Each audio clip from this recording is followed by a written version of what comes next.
제가 대학 졸업을 앞두고 있을 때였습니다. 그때 한국의 금융위기가 계속 닥쳐왔고요. 그리고 그때 IMF 구제금융이 한창 진행되던 때였습니다. 여러분들 그때 많은 뉴스에서 신문 기사에서 취업이 어려워지고 있다라는 기사가 떴고 실제로 취업이 굉장히 어려웠던 시기였습니다. 여러분들 그래서 저는 대학에서 중어중문학을 전공을 했는데 대학 3, 4학년 때는 오히려 전공 과목보다 이제 행정학이나 또 행정법이나 법대에 가서 이제 그 관련 수업을 들으면서 관세사라는 국가고시를 준비를 하고 있었습니다. 이유는 관세사가 그때 당시에 세금을 제일 많이 내는 국가 자격증을 중에서 뭐 변호사, 뭐 관세사, 뭐 도선사 별난 게 다 있더라고요. 그 중에서 세금을 제일 많이 내는 국가고시다라고 해서 이제 도전을 해본 겁니다. 근데 세금을 많이 내는 이유가 있더라고요. 그거는 뭐 지금 제가 언급할 부분은 아니고, 그러니까 소수에게 몰려 있었던 직업이었고 이게 민간인에게 개방된 게 몇 년 안 됐던 시기였습니다. 자, 그래서 1차 시험에 합격을 했고요. 근데 2차 시험은 그해 불합격을 했습니다. 근데 모든 국가고시가 동일하다시피 1차 시험에 합격을 하면 그 다음 해까지 1차 시험을 면제해 줍니다. 그래서 이제 남아있는 2차 시험에 합격하기 위해서 이제 2차 시험을 준비하려던 때에 이제 그때 당시에 이제 수많은 그래도 채용 공고가 계속 나고 있었습니다. 그래서 채용 공고가 난 기업체에 이력서를 계속 제출하고 있었습니다. 그래서 최종 인터뷰까지도 몇 군데 갔는데 거기서 최종 불합격했다라는 소리를 듣고 굉장히 좀 절망적인 상황이었습니다. 근데 그때 마침 국제기아대책기구라는 제가 처음 들어본 데에 제가 지원을 하게 됐고 제가 인터뷰를 거쳐서 합격을 하게 됐습니다. 알고 보니까 거기가 국제 NGO긴 한데 선교단체였습니다. 네, 선교단체 간사로 이제 합격을 하게 되는데 총무과로 들어가게 됐습니다. 제 인생의 그 시점이 가장 중요한 터닝 포인트였다고 저는 생각이 듭니다. 그곳에서 총무과에서 이제 매년 있는 이사회 준비할 때 제가 막상 딱 들어갔기 때문에 정기 이사회를 준비하면서 한국의 유명한 목사님들을 많이 만나게 됩니다. 기아대책기구 이사님들이 보니까 뭐 남서울은혜교회 홍정일 목사님 그리고 여러분들이 들을 만한 유명한 목사님이 기아대책기구 이사로 되어 있는 거예요. 그래서 그분들을 멀리서만 봤는데 가까이서 보게 되니까 신기하더라고요. 그것뿐만 아니라 교회 집회나 또 교회 강의를 이제 준비해 가면서 전국을 좀 다니게 됐는데 전국의 많은 교회 목회자들 그리고 많은 성도님들, 헌신자들을 만나게 되었습니다. 그리고 한국에 외국 강사님들을 초청해서 또 비전 컨퍼런스를 이제 많이 개최를 하게 되었는데 그 때문에 미국 기아대책기구의 데로 밀러 목사님이나 많은 해외 강사분들, 목사님들을 이렇게 모시고 또 이렇게 만날 기회가 좀 생기게 되었습니다. 지금 생각해 보면 많은 취업문이 닫히고 또 국가고시도 준비하다가 포기하고 나름대로의 절망의 시간이었는데 어찌 보면 기아대책기구라는 곳에 들어가서 제 인생의 소망이 조금씩 싹트던 시기였다라고 생각이 됩니다. 왜냐하면 제가 기아대책기구 들어가기 이전과 이후에 저의 신앙에 많은 차이가 있었기 때문입니다. 결국 기아대책기구 사역을 하다가 6년 후에 대학 졸업 당시에는 전혀 생각하지 못했던 신학대학원에 제가 이제 등록을 하게 됩니다. 아세아연합 신학대학원에 등록을 하게 되고 다니게 되는데 그 아세아연합 신학대학원에 다니던 중에 저희 둘째가 교회 앞에서 교통사고를 당하게 됩니다. 그때는 막내가 막 태어났을 때 그때이기 때문에 저희 아내는 막내를 돌봐야 됐고 저는 무급휴가를 내고 이제 저희 둘째를 계속 병원에서 돌보기 시작했습니다. 그때 온누리교회 담당 목사님이 이제 신방을 오셨고요. 그 신방 오시던 마트에 이런저런 이야기를 하다가 제가 신학대학원을 다니는 재학생이고 또 지금 선교단체 간사로 있다는 소식을 듣고 몇 개월 후에 저에게 이렇게 제안을 하는 겁니다. 지금 조재영 집사님 지금 교회에서 고등부 교사로 섬기고 계시는데 우리 교회에서 파트 전도사로 한번 사역을 해보실 생각이 있냐고 물어보시더라고요. 그래서 제가 기도해봤는데 이거는 반드시 해야 되겠다는 생각이 들었습니다. 그러고 나서 제가 온누리교회 파트 전도사로 사역을 하면서 그 이전까지는 기관 목회자로 가기를 원했지만 이제 온누리교회 파트 전도사를 하면서 이제는 교회 목회자로 일반 목회자로 이제 목회 사역으로 가야 되겠다라는 이제 헌신과 결정을 하게 됩니다. 결국 하나님의 인도하심이었죠. 제가 뒤돌아보니까 저의 인생에 하나님의 소망의 싹을 발견하던 그때는 공교롭게도 모두 절망의 상황이었다라는 거예요. 취업이 되지 않았을 때, 저희 둘째가 교통사고로 당했을 때. 근데 그 공교롭게도 정말 절망의 상황 가운데 하나님께서는 그 상황을 소망으로 가장 선하게 이끌어 주셨다라고 저는 고백할 수밖에 없습니다. 오늘부터 교회력으로 대강절이 시작이 됩니다. 여러분들 한번 화면 보실까요? 대강절은요, 에드번트인데 그 라틴어로 이렇게 됩니다. 에드번투스라고 해서 거기서 이제 유래된 대강절 에드번트인데 이 뜻은 뭐냐면 한번 다음 화면 보시죠. 도착하다, 오다라는 거예요. arrival이라는 개념도 있고 coming이라는 개념도 있습니다. 여러분들 성탄을 기다리는 절기이기도 하지만 동시에 예수님의 다시 오심을 저희가 기다리는 절기이기도 합니다. 구약의 성도들은 예수님의 초림, 메시아의 초림을 기다렸지만 우리는 이미 오신 예수님, 지금 하늘에 승천해 계신 그 주님의 다시 오심을 기다리죠. 여러분들 결국 대강절의 전체 이 뉘앙스는 어떤 뉘앙스냐면 기다림입니다. 여러분들 이 기다림이란 분위기를 가만히 생각해 보면 성경의 많은 인물들은 기다렸습니다. 구원을 기다리고 회복을 기다리고 또 치유를 기다립니다. 그런데 여러분들 치유를 기다리고 회복을 기다리고 구원을 기다리던 그때의 그 당시 그 사람들의 상황은 어떠했을까요? 절망이었죠. 왜냐하면 여러분들 자기가 눈뜨기를 기대했던 사람들의 현실은 뭡니까? 앞을 보지 못하는 절망의 상황입니다. 구원을 꿈꾸는 자들에게 있어서의 현실은 뭘까요? 압제라는 절망의 상황이죠. 그러니까 이스라엘 백성도 하나님께서 구원을 기다리던 이스라엘 백성들의 실제는 뭐였냐면 애굽의 노예라는 고통 가운데 있었습니다.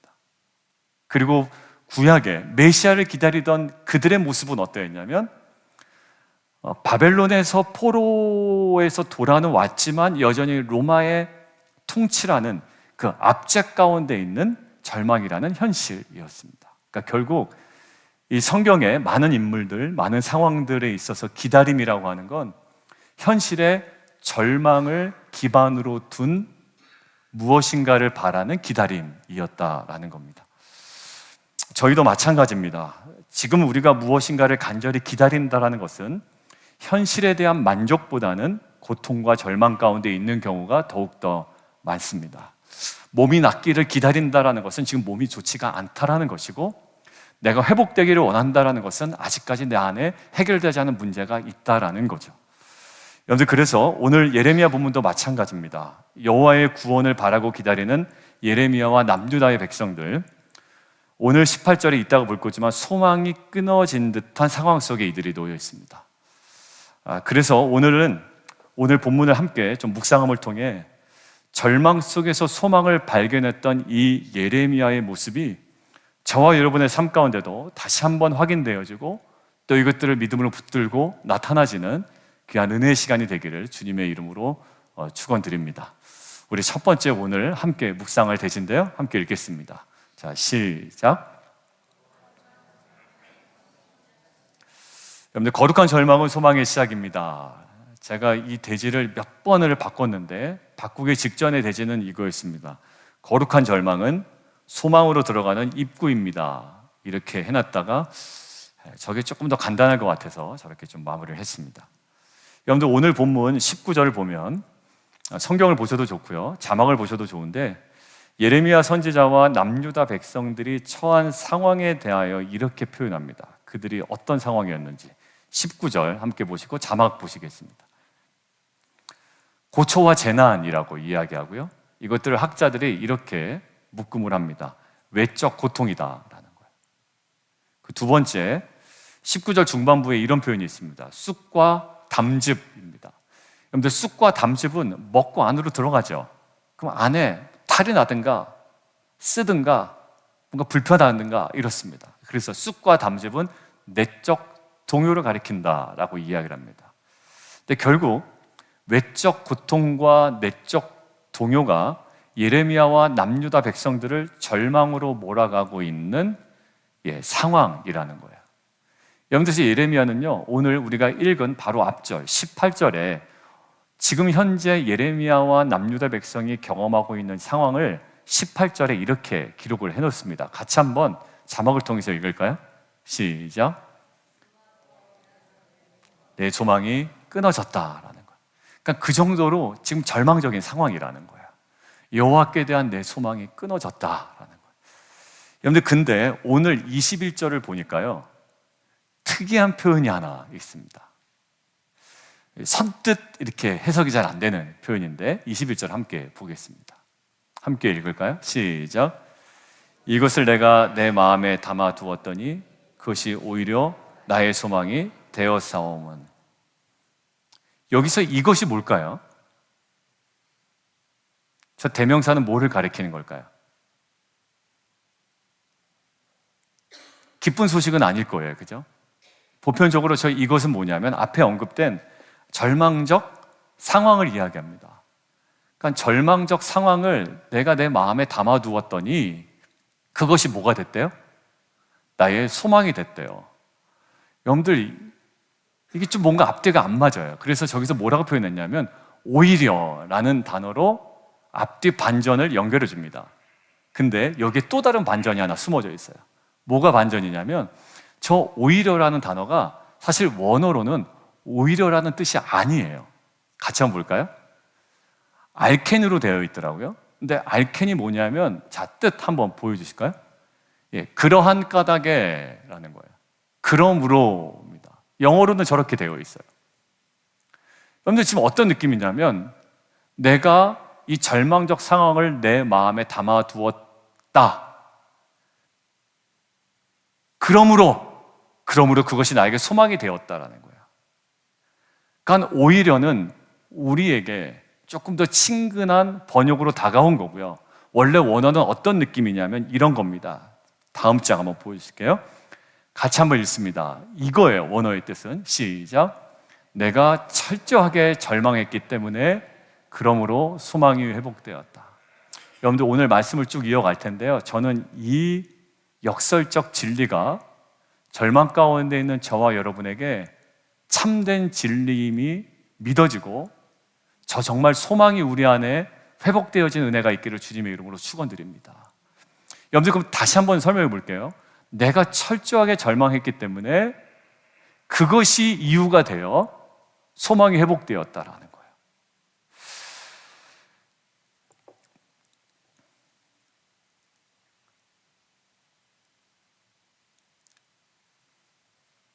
예레미야의 절망은 어떤 절망이었을까요, 그러면? 아까 대제에서 나온 것처럼 우리에게 보통 생활에서 조건이 안 맞아서 그냥 나에게 느껴지는 감정적, 생활적 절망이 아니라 저것은 거룩한 절망이었다라는 거예요. 나를 어디로 이끄는? 소망으로 이끄는 거룩한 절망이었다. 여러분들, 아직 선뜻 동의가 안 되실 거예요. 자, 그런데 예를 하나 들어드릴게요. 사도행전 2장에 보면 어떤 장면이 나오냐면 예수님께서 약속하신 성령이 내립니다. 그 예루살렘 사람들에게, 사도들에게. 그래서 이들이 막 방언을 하는 거예요. 근데 이 방언은 랄랄랄라 방언이 아니라 지역 방언이에요. 각자의 난곳 방언. 그러니까 외국어를 막 하는 거예요. 이 총구석에 살던 사람들이 가보지도 않은 지역의 방언을 막 이야기를 하는 거예요, 외국어를. 근데 이게 어떤 표현이냐면 예수 그리스도의 복음이 각 언어로 이제 증거될 거라는 하나의 징표였거든요. 그래서 이 사건이 벌어진 후에 바로 베드로가 모인 사람들에게 예수의 복음을 막 선포합니다. 그 예수의 복음을 들은 사람들의 반응이 어떠냐면 아까 우리가 언급한 거룩한 절망에 탁 부닥치는 거예요. 자, 함께 보겠습니다. 함께 읽을게요. 시작. 그들이 이 말을 듣고 마음에 찔려 베드로와 다른 사도에게 물어 이르되 형제들아 우리가 어찌할꼬 하거늘 베드로가 이르되 너희가 회개하여 각각 예수 그리스도의 이름으로 침례를 받고 죄 사함을 받으라. 그리하면 성령의 선물을 받으리니. 여러분들, 예루살렘 주민들은 베드로의 설교를 듣고 어디에 빠지냐면 영적 절망에 빠집니다. 그걸 우리가 지금 대제에서 얘기한 거룩한 절망이라고 표현하고 싶은 거예요. 여러분들, 3,000명이 거룩한 절망에 빠집니다. 영적 절망에 빠지는 거예요. 자기에게 소유가 없어서 빠지는 생활 절망하고는 다른 거예요. 진리를 마주대했을 때, 온전한 진리를 마주대했을 때 그들이 느끼는 절망이었습니다. 자, 그런데 결국 이 절망을 표현하는 것이 어찌할꼬거든요. 어찌할꼬. 그들의 이 거룩한 절망이, 이 거룩한 절망을 경험한 예루살렘 주민들은 어떻게 됩니까? 결국 회개를 통하여 구원을 받게 됩니다. 3,000명이 주님께 돌아옵니다. 여러분들, 그 당시에 베드로의 설교를 듣고 거룩한 절망에 빠진 사람들과 나는 베드로 저 설교에서 절망하지 않아, 이런 사람들이 있었겠죠. 다 절망에 빠지는 않았을 겁니다. 베드로 설교 듣고 나는 저 사람 소리에 내 마음 흔들리지 않아, 내가 졌다 이 이야기에 내가 절망할 줄 알고, 그래서 오히려 나는 절망하지 않아 라는 사람도 있을 겁니다. 근데 여러분들, 지금 결과론적으로 보니 절망하지 않은 사람과 절망한 사람 중에 누가 승자입니까? 그렇죠, 절망한 사람이죠. 여러분들, 저는 저와 여러분이 날마다의 말씀 앞에 우리의 실체가 드러난다면 절망하는 자의 편에 서기를 원합니다. 여러분들, 오늘 베드로의 설교를 듣고 꿈쩍 안 하려고 애쓰는 사람들이 있었을 거예요.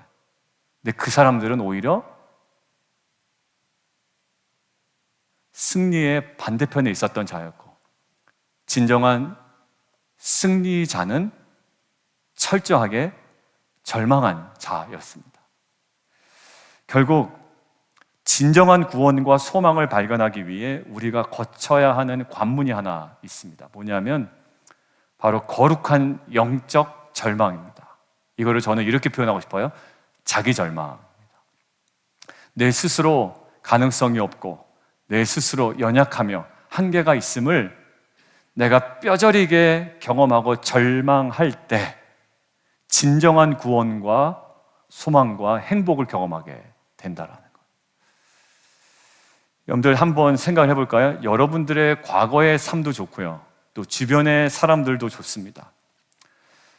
자신에 대하여 자신만만한 사람 한번 떠올려 보시죠. 항상 자신에 대해서 자신만만했던 사람, 그리고 자기의 과거의 삶을 돌아볼 때 내가 항상 자신만만했던 때를 생각해 보면 사실 그때는 오히려 구원과 소망과 행복을 경험하지 못했죠. 오히려 그것들을 주장만 할 뿐 사실 그것들을 충분히 경험하지 못했습니다. 근데 우리가 소망과 구원과 참된 은혜를 경험하게 될 때는 언제였냐면 뼈저리게 나의 연약함과 나의 한계를 고백하고 철저하게 나에 대해서 절망할 때 하늘로부터 오는 소망을 그때서야 덧입기 시작했다는 것 우리는 경험했습니다. 여러분들, 결국 구약시대 예언자였던 이사야도 하나님의 부르심 받기 직전의 모습이 어땠냐면 나 할 수 있습니다가 아닙니다. 이런 고백이었습니다. 이사야의 부르심 받는 장면 6장이죠. 함께 보겠습니다. 시작. 화로다 나여 망하게 되었도다. 여러분, 결국 이사야가요, 하나님의 부르심 받기 전에 저는 이 정도면 됐죠, 훈련도 받고, 이게 아니라요, 하나님의 거룩한 임재 속에, 그 거룩함 속에, 그 진리 앞에 철저하게 자신에 대해서 절망합니다. 그때 이후에 이제 이사야는 자기의 부르심에 따라 걸어가게 됩니다. 이는 베드로 어땠을까요? 베드로가 예수님의 부르심을 맞닥뜨릴 때 언제였나요? 자신의 가지고 있는 능력으로 밤새도록 그물을 던져 고기를 많이 잡았을 때가 아니라 자기의 방식대로 그물을 내렸는데도 그날따라 한 마리도 잡지 못하고, 그 다음에 날이 샜는데 예수님께서 갑자기 깊은 곳에 가서 그물을 다시 한번 던져보라고 할 때 말씀으로 순종한 이후에 그물이 찢어질 정도로 고기가 많이 잡혔습니다. 그때 베드로는 자신만만했겠죠. 이제 대박 나겠다. 이제 이 사람하고 손잡으면 이 수산업 업계에 재벌이 되겠다라고 생각을 했을 텐데 아니요. 그때 베드로가 깨달은 감정이 이겁니다. 같이 한번 보겠습니다. 시작. 여러분들 베드로도요, 성공을 꿈꿀 수 있었던 그 시점에 뭐를 경험하냐면 자기 자신에 대한 철저한 절망을 경험하게 됩니다. 저는 이 은혜가 우리 안에 있었으면 좋겠습니다. 분명히 저와 여러분을 어떤 이유에서든지 남과의 비교를 통한 열등감이든지 아니면 자신의 과거에 대한 후회든지 철저하게 자신에 대해 절망시키시는 성령님의 분명한 의도가 있다고 저는 생각이 듭니다. 어디로요? 진정한 소망으로 우리를 이끌어 가시려는, 진정한 구원으로 이끌어 가시려는, 진정한 회복과 은혜로 이끌어 가시려는 하나님의 분명한 섭리임을 저는 믿습니다. 여러분들, 이 예레미야는 철저하게 절망했기 때문에 그러므로, 오히려가 아니라 그러므로 소망이 회복되었다라고 고백할 수 있었던 겁니다. 아까 제가 제 이야기를 서두에 너무 많이 했습니다만 맞아요. 제가 철저하게 절망한 이후에 하나님은 그때서야 소망을 주셨고, 제 자신에 대해서 자신감 있을 때보다 내 모든 것들이 다 하나하나 상실되고 모든 것들이 절망적인 상황일 때 하나님은 그것 때문에 나를 진정한 소망으로 이끌어 가셨던 것들을 저 자신도 고백할 수밖에 없습니다. 여러분들, 이 예레미야는 결국 절망의 자리에서 소망을 발견할 뿐만 아니라 23절 한번 눈으로 한번 보실까요? 23절. 아침마다 새롭게 공급되는 주의 풍성한 성실하심을 경험하게 됩니다. 여러분들, 아침마다 새롭다라는 거예요. 여러분들, 우리 집사님 운영하시는 파운데이션 가면 저는 일주일에 한 3-4번을 아침마다 가거든요. 새벽기도 끝나고 이제 별다른 라이드가 없으면, 이제 저희 아이들이 다 고딩 다 졸업했잖아요. 이제 대학 갔잖아요. 그러니까 아침에 막 급한 라이드만 아니면 제가 항상 파운데이션을 갑니다. 일주일에 한 3-4번 가는 것 같아요. 그럼 거기 뭐가 있냐면 항상 따뜻한 그 빵이 나와 있고요. 그 다음에 오늘 파운데이션 빵 나와요. 점심에. 어제 낙중일사님 열심히 구우셨더라고요. 제가 어제 가서 보니까. 아무튼 아침마다 새로운 빵이 나오고요. 또 따뜻한 커피가 늘 준비되어 있습니다. 여러분들, 이게 아침마다 새롭고 풍성한 하나님의 성실하심을 누릴 때 또 그것들을 확신하는 자가 갖는 기대감이에요. 여러분들, 매일 빵집에 가면, 커피집에 가면 풍성하게 신선하게 준비되어 있죠. 하나님의 은혜와 성실하심이 그렇게 준비되어 있다는 거. 언제요? 가장 절망적일 때도. 아침마다 새로운 주님의 성실하심, 그리고 풍성한 성실하심. 여러분, 그렇기 때문에 절망의 자리에서 24절에 고백을 할 수 있는 겁니다. 24절에 뭐라고 고백해요? 여호와는 나의 기업이시다 라는 거예요. 절망 가운데 고백합니다. 여호와는 나의 기업이시다. 다른 쉬운 표현을 하면 여호와는 나의 뭐다? 전부다 라는 거예요. 여러분들, 가장 절망 가운데 이 고백이 가능한 건 그 주님의 성실하심이 날마다 새롭고 아침마다 새롭고 풍성하시기에 여호와는 나의 전부다, 기업이다 라는 것들을 절망 가운데 고백할 수 있는 겁니다. 여러분들, 예루살렘 주민들이 사도행전 2장에 어찌할꼬 라고 부르짖었던 그 자체가 그들을 소망과 구원으로 이끄는 성령의 역사였던 것처럼 오늘 우리가 절망과 탄식으로 나아갈 수밖에 없는 상황이지만, 여러분들 어떤 상황인지 몰라요. 여러분들이 절망과 탄식으로밖에 나아갈 수밖에 없지만 결국에 저와 여러분의 이 부르짖음은 우리를 궁극적인 소망이며 기업이신 하나님께로 우리를 이끄는 성령의 역사, 소망을 맛보게 하는 은혜의 역사임을 저는 믿습니다. 여러분들, 목회도 마찬가지더라고요. 제가 자신만만할 때는 자꾸 실수해요. 그런데 한번 제가 목회자로서 사역에서 한번 도약할 때는 언제냐면 철저하게 자신에 대하여 절망할 때입니다. 제가 절망할 때 하나님께서는 그것들을 가장 선하게 이것들을 이끌어 가셔서 한번 목회 사역의 새로운 도약 지점으로 나를 이끌어 가실 걸 경험하게 됐습니다. 저희 권사님들이 예배 끝나고 은혜 받았어요 할 때가 가끔 있거든요.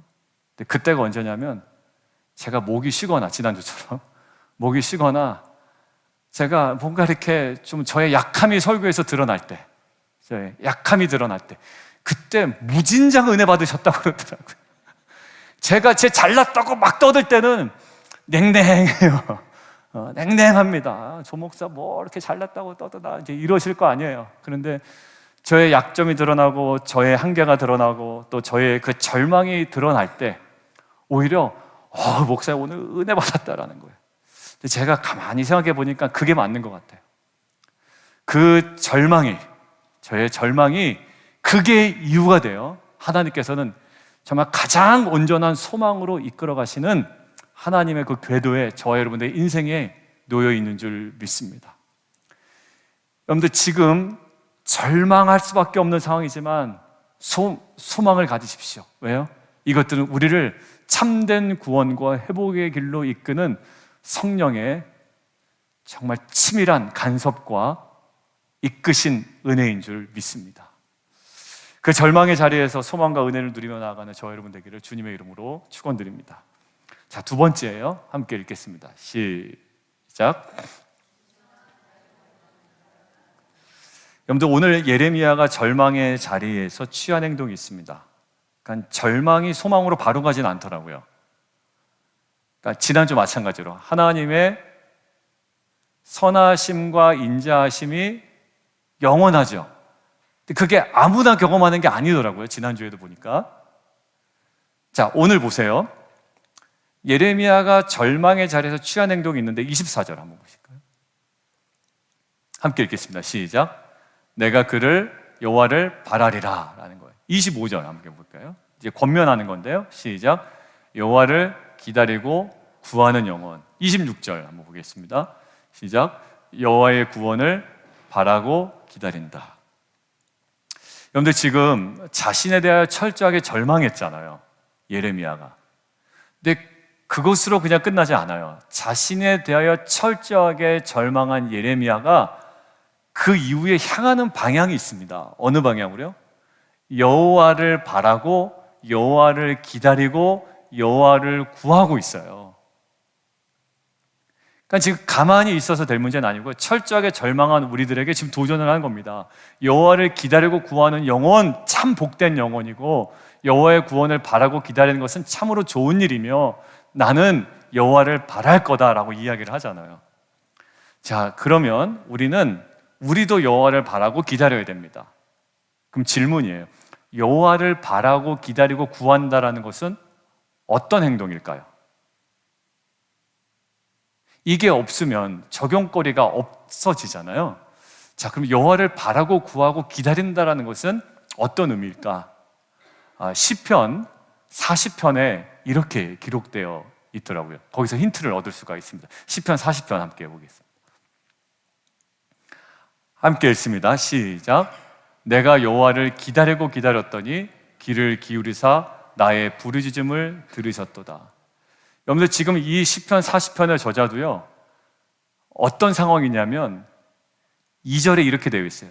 내가 기가 막힐 웅덩이와 수렁에 빠져 있는데 그가 나를 구원해 주셨다라는 거예요. 기가 막힐 웅덩이와 수렁에서 나를 건져주시고 나의 발을 반석 위에 세우셔서 나의 걸음을 견고하게 하셨다, 이렇게 써 있거든요. 자, 시편 40편 2절에 그렇게 되는데 그럼 1절에 뭐라고 되어 있냐면 그 전에 이 저자가 한 행동이 있는 거예요. 뭘 했대요? 내가 여호와를 기다리고 기다렸대요. 기다렸더니 그 기가 막힐 웅덩이와 수렁에서 나를 건져주시고 반석 위에 세우시고 내 걸음을 견고하게 하셨다라는 거예요. 그럼 우리도 기다리면 되잖아요. 근데 잘 보세요. 이 시편의 저자가 기다렸는데 시편 저자의 기다림에 대한 하나님의 반응은 뭐예요? 기다림을 보고 계셨대요? 아니면 기다림을 듣고 계셨대요? 기다림을 듣고 계셨다라는 뉘앙스예요. 만약에 그냥 기다리고만 있었다면 하나님께서 내가 너를 보고 있었다라고 하셨을 거예요. 근데 내가 기다리고 기다렸더니 하나님 뭐 어떻게 반응하셨대요? 귀를 기울이시사 들으셨다는 거예요. 자, 그러면 이제 여기서 보면 결국 기다림의 시간에 이 저자는 가만히 있지 않았다라는 것들을 이야기합니다. 오늘 짧은 구절이지만 시편 저자는 하나님을 기다렸다고 이야기하지만 기다림 시간에 가만히 있지 않았다라는 거예요. 근데 가만히 있지 않고 뭘 했냐라고 할 때 저기 명확하게 드러나오죠. 뭐 했다고요? 부르짖음이 있었다라는 거예요.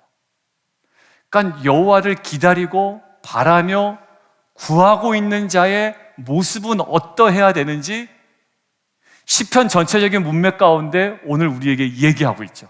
어떤가요? 절망의 자리에서 여호와를 기다리며 바란다라는 것은 여호와께 부르짖는다라는 거예요. 철저한 자기에 대한 절망이 좌절로 결론나지 않을 수 있는 이유, 좌절로 결론나지 않을 수 있는 자리가 하나 있는데 어떤 자리이냐면 바로 부르짖는 자리예요. 근데 이 부르짖음이 없으면 여호와를 구하는 것이 아니래요. 여호와를 기다리는 것이 아니래요. 여호와를 찾는 것이 아니라는 거예요. 여호와를 구하고 찾고 기다린다라는 것은 어떤 거예요? 여호와께 부르짖는다라는 거예요. 그래서 이 부르짖음이 결국 우리를 절망에서 소망으로 도약할 수 있는 은혜의 자리가 된다라는 것을 시편 전체의 문맥과 오늘 말씀을 통해서 우리에게 성령께서 도전하고 있는 겁니다. 여러분들 지난주에도 하나님의 선하심과 인자하심을 경험하는 자리 어떻게 마무리했죠? 보겠습니다. 6절 함께 읽겠습니다. 시작. 여호와께 부르짖음에. 13절 시작. 19절 28절이요. 예, 지금 공통적으로 나타난 게 있습니다. 부르짖음이었어요. 지난주에 우리가 추수감사주일에 나눴던 말씀과 제가 일부러 연결시키려고 한 건 아닌데 성령께서 우리 공동체에게 저를 포함해서 모든 분들이 절망 가운데 놓여질 수밖에 없어요. 때로는. 그런데 그때 이 절망 때문에 오히려가 아니라 그러므로 이것이 이유가 돼요. 내가 소망을 경험하게 됐다라고 하잖아요. 근데 그것이 자동적으로 되진 않고요. 그것을 통과하는 통로가 하나 분명히 있다라는 거예요. 뭔가요? 부르짖음의 자리야. 이은호 목사님 그때 오셔서 얘기한 것도 함께 기도하는 자리, 함께 부르짖는 자리. 그 수잔이라는 자매에 함께 기도할 때 그 문제가 해결되고, 해결되진 않았지만 여전히 그래요 라는 말이 되게 많았죠. 그러니까 우리는 뭔가 극적인 반전이 있는 결과를 원했지만 똑같아요 라고 하는 거예요. 근데 삶의 태도가 바뀌었다라는 거예요. 이게 소망 아닌가요? 소유가 아니라 그 모든 것들을 바라보는 나의 태도가 이제 소망의 태도로 바뀌는 거예요. 무엇으로? 부르짖으며 나아갈 때. 여러분들, 저는 저희 모두가 경험하고 있는 절망의 자리가 있다고 생각이 듭니다. 금주 다 좋았는데요, 제가 오늘 아침에 갑자기 절망에 확 밀려오는 순간이 있었어요. 거기서 벗어나려고 막 무던히도 애를 썼습니다. 근데 이 말씀이 그러니까 약간 이런 느낌이에요. 그러니까 제가 막 그 정도 되는 급이다 이게 아니라 약간 그 호세아에게 자기의 결혼 생활을 통해서 그거를 경험시키시잖아요.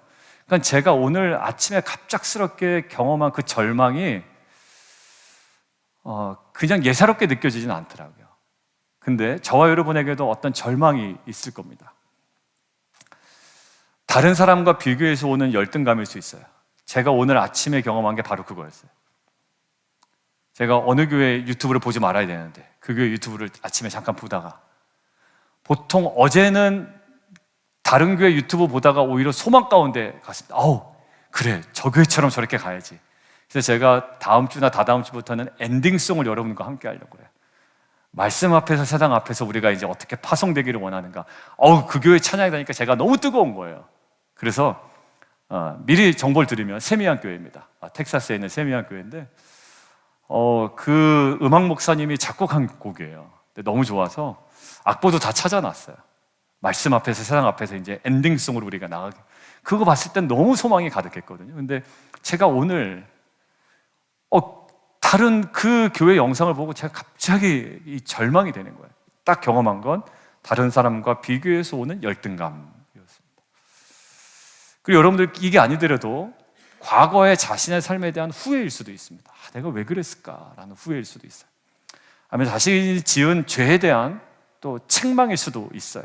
다 절망이에요. 그런데 저는요, 철저하게 그 모든 것들에 대하여 절망하게 하신 성령 하나님의 분명한 의도와 목적과 은혜가 있다고 저는 믿어요. 내가 쓸데없는 생각을 했네가 아니라 그 모든 저를 철저하게 절망의 자리로 몰아가신, 그리고 절망할 수밖에 없도록 저를 이끄신, 아까 베드로 설교를 듣고 많은 사람들이 어찌할 거라고 절망했지만 그 절망은 그들을 구원으로 이끄는 통로였고 관문이었듯, 저와 여러분이 어쩔 수 없이 절망하는 것 같지만 그 절망은 저와 여러분을 진정한 소망과 구원과 회복을 경험하게 하시려는 하나님의 은혜인 줄 저는 믿습니다. 결국 절망을 경험한 예루살렘 주민 3,000명은 구원받았죠. 그러나 끝까지 나는 절망하지 않아, 저 따위 설교에 나는 절망하지 않아라고 했던 자는 구원받지 못했을 거예요. 여러분들, 결국 성령께서는 역설적으로 자신의 무력감을 드러내고 깨닫게 하셔서 스스로 절망하게 하시는 분입니다. 성령님은 거룩한 근심을 하게 하시는 분이에요. 저와 여러분으로 하여금 쓸데없는 근심이 아니라 거룩한 근심, 구원에 이르는 회개에 이르게 하는, 구원과 회개에 이르게 하는 근심을 하게 하시는 거죠. 여러분들, 이 근심과 절망은 우리에게 유익합니다. 그리고 그것들을 우리는 찾아내야 됩니다. 근데 어느 자리를 통해? 우리가 그 절망의 자리에서 하나님께 부르짖음을 통해, 하나님을 바람을 통해, 하나님을 구함을 통해, 하나님을 찾음을 통해 우리는 그 예비된 은혜를 누리게 되는 줄 믿습니다. 여러분들, 아무리 큰 절망이라도 그 안에는 하나님께로 나아가는 통로가 마련되어 있습니다. 그 부르짖음을 통해 나아갈 수 있는 통로이고, 겸손히 자신을 조금만 낮추면 누구에게나 보이는 통로입니다. 각자의 절망의 자리에서 이 부르짖음의 통로를 통과하여 늘 아침마다 새롭고 풍성한 이 소망과 구원과 이 회복을 경험하는 저 여러분 되기를 주님의 이름으로 축원드립니다.